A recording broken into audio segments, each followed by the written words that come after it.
जितने भी लोग शायद इस वीडियो को देख रहे हैं, उनके घर में कोई ना कोई बेटी, बहन या फिर उनकी वाइफ जरूर होगी। आज के इस टेक्नोलॉजी के युग में आपके साथ बहुत आसानी से स्कैम हो सकता है अगर आप लोग अवेयर नहीं हैं।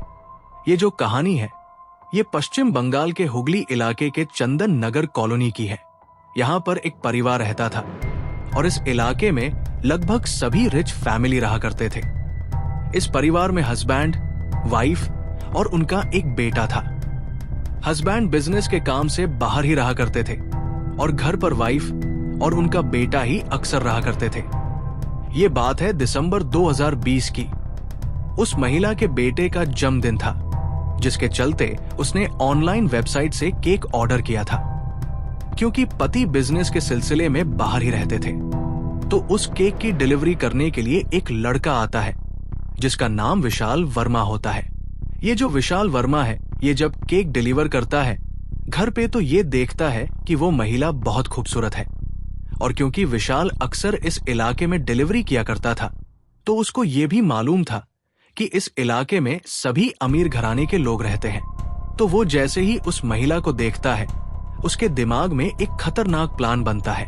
अब जो विशाल है, उसके पास एक ऐसी ट्रिक थी कि वो बहुत ही पोलाइट बात किया करता था सभी से। वो उस लेडी को केक डिलीवर करता है और बहुत ही नरम स्वभाव से कहता है, मैम आज आपके बेटे का जन्मदिन है, उसको शुभकामनाएं मेरी तरफ से, और जो मैंने केक लाकर आपको दिया है इसका फीडबैक आप जरूर देना। हम गरीब लोग हैं, आपका अच्छा फीडबैक अगर रहेगा तो हमें थोड़ा बहुत पैसा मिल जाता है, सैलरी में इंक्रीमेंट हो जाता है। बस मेरी आपसे यही गुजारिश है। अब उस महिला को भी ऐसा लगा कि बहुत ही इनोसेंट सा लड़का है, चलो फीडबैक दे देते हैं। इसी के चलते विशाल वर्मा कहता है, मैम आप मुझे अपना पर्सनल नंबर दे दीजिए, मैं आपका नंबर अपनी कंपनी में दूंगा। उनकी तरफ से आपके पास एक कॉल आएगा और वो फीडबैक मांगेंगे। बस आपको उन्हें इतना कहना है कि विशाल वर्मा जो केक ले आया था वो बहुत अच्छा था, उसका बिहेवियर बहुत अच्छा था, जिससे मुझे थोड़ी मदद मिल जाएगी। अब उस महिला को नहीं मालूम था कि विशाल के इरादे क्या है। वो उसकी बात मान लेती है, अपना नंबर दे देती है और कहती है कि ठीक है, जैसे कॉल आएगा मैं फीडबैक दे दूंगी। 4 दिनों के बाद उस महिला के पास एक अननोन नंबर से कॉल आती है। ये नंबर किसी और का नहीं बल्कि उसी डिलीवरी बॉय विशाल वर्मा का था। वो महिला से कहता है, मैं 4 से 5 दिन पहले आपके घर पर केक डिलीवर करने आया था और उसी का फीडबैक लेने के लिए मैंने कॉल किया है। आपको केक कैसा लगा? महिला कहती है, केक बहुत अच्छा था, सब कुछ बहुत बढ़िया था। अब विशाल वर्मा कहता है, मैम मैं आपका नंबर अपनी कंपनी में ऊपर हेड को दे रहा हूं, वो आपको एक वीडियो कॉल करेंगे। वीडियो कॉल पर वो आपका फीडबैक मांगेंगे। बस आपको अच्छा सा फीडबैक दे देना है, उससे मेरी मदद हो जाएगी। महिला यहां तक भी बहुत भोली थी। उसको लगा चलो एक गरीब की मदद हो रही है। वो कहती है, ठीक है, मेरे पास वीडियो कॉल आएगा तो मैं फीडबैक दे दूंगी। अगले दिन महिला के पास एक अननोन नंबर से वीडियो कॉल आता है। उस कॉल पर एक व्यक्ति बैठा हुआ था जो यही पूछ रहा था कि विशाल वर्मा ने केक डिलीवर किया था, वो कैसा था? महिला कहती है, केक बहुत अच्छा था। ये वीडियो कॉल लंबी नहीं थी, सिर्फ 40 से 50 सेकंड की कॉल थी और इस कॉल में महिला ने कहा कि सब कुछ बढ़िया था, मेरा फीडबैक पॉजिटिव है। वीडियो कॉल कट जाता है और एक हफ्ता बीत जाता है, लेकिन एक हफ्ते बाद उस महिला के व्हाट्सएप पर एक न्यूड वीडियो आता है जिसमें वो खुद नजर आ रही थी। अब देखिए, उस महिला को बिल्कुल भी अंदाजा नहीं था कि ऐसा कैसे हो गया। उसका न्यूड वीडियो कैसे बना, किसने बनाया, वो बिल्कुल कंफ्यूज थी।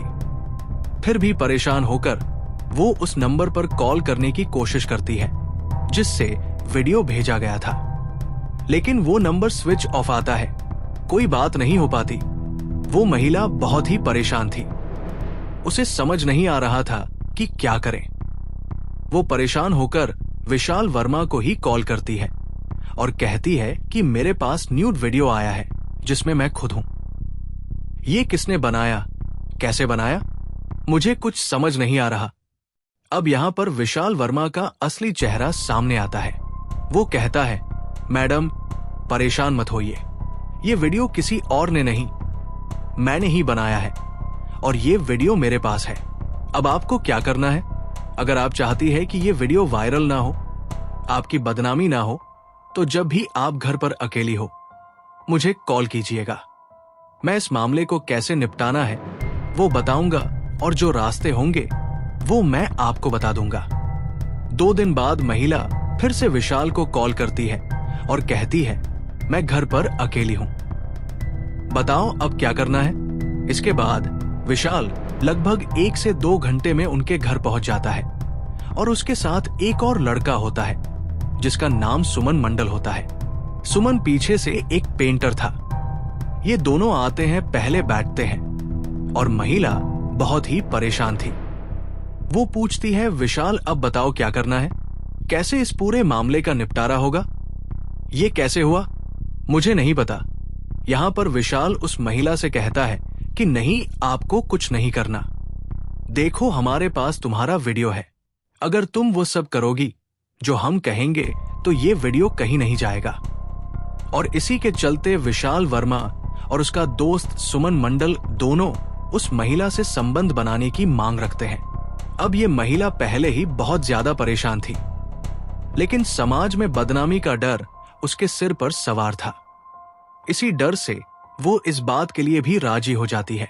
वो पूछती है, क्या इसके बाद ये सब खत्म हो जाएगा? विशाल मुस्कुराकर कहता है, बिल्कुल इसके बाद सब खत्म हो जाएगा। और फिर वही होता है जिसका डर था। विशाल वर्मा और सुमन मंडल दोनों बारी बारी से उस महिला के साथ संबंध बनाते हैं। सब कुछ रिकॉर्ड होता है और उसके बाद ये दोनों वहां से चले जाते हैं। जाते जाते महिला से कहते हैं, ठीक है, अब ये वीडियो हम अपने फोन से डिलीट कर देंगे, तुम्हें अब कोई परेशानी नहीं होगी। महिला को लगा शायद अब ये सब खत्म हो गया, मगर यकीन मानिए ये तो महज शुरुआत थी। 2-3 दिन भी नहीं बीते होंगे कि फिर से विशाल वर्मा और उसका दोस्त सुमन मंडल महिला से संपर्क करते हैं। वो वही वीडियो में दिखाई दे रहे थे जो उन्होंने उसके साथ बनाए थे।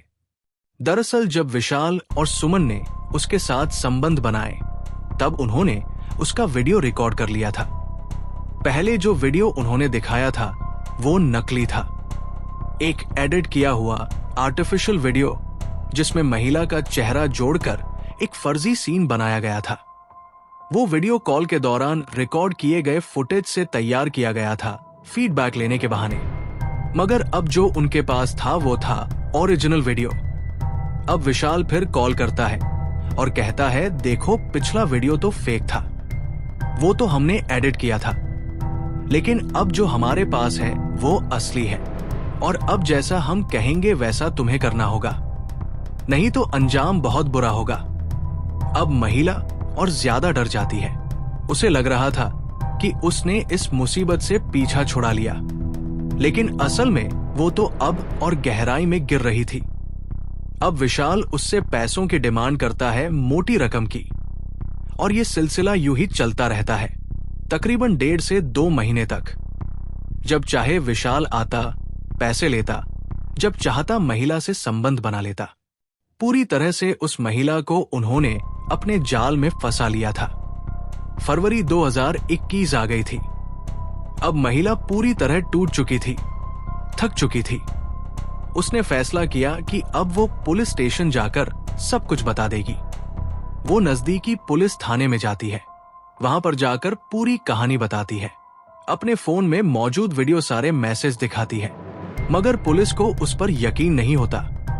पुलिस वालों को लगता है कि शायद इस महिला के किसी से रिश्ते थे और अब वो उसी पर आरोप लगा रही है। पुलिस कहती है, ठीक है, हम रिपोर्ट लिख लेते हैं, इस पर कार्रवाई करेंगे, तुम घर जाओ, जैसे ही कोई अपडेट होगा तुम्हें सूचित किया जाएगा। महिला समझ गई कि पुलिस उसकी मदद नहीं करने वाली।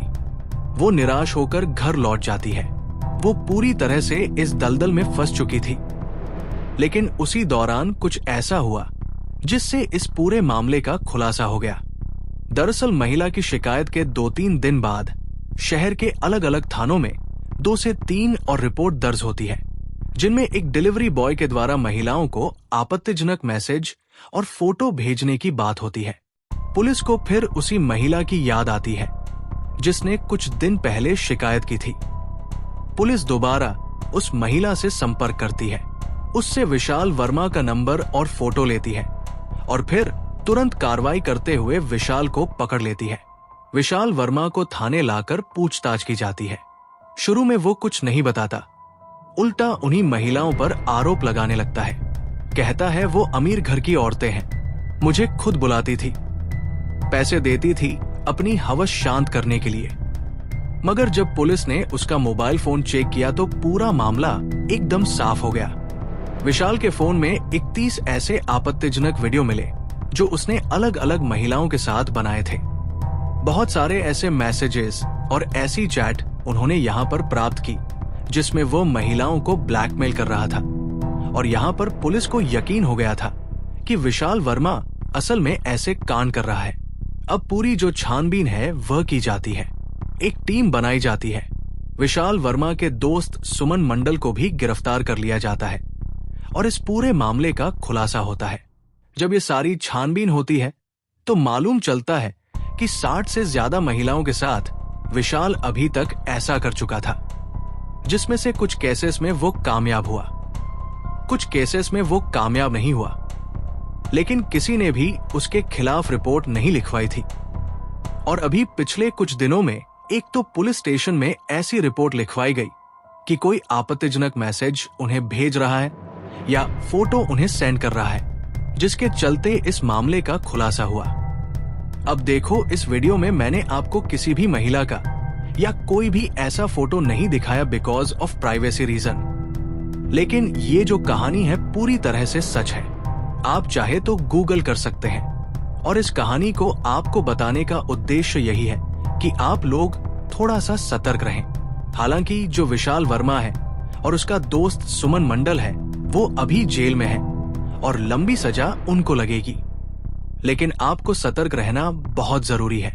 अगर आपने इस वीडियो को अंत तक देखा है तो आपके परिवार में अगर बेटी बहन या आपकी बीवी है तो उनको ये बात जरूर बताएं कि कभी भी किसी नॉन नंबर से कॉल आए तो उसको बिल्कुल ना उठाएं। अगर कोई इंडियन नंबर नहीं है तो उससे आने वाले कॉल को तुरंत कट करके उसे ब्लॉक कर दें। यही होता है। तो आपको ये कहानी सुनाने का उद्देश्य सिर्फ यही था कि आप लोग थोड़ा सा जागरूक हो सके। बाकी ऐसे ही वीडियोस हमारे चैनल पर आते हैं, तो आप लोग हमारे चैनल को सब्सक्राइब करना ना भूलें।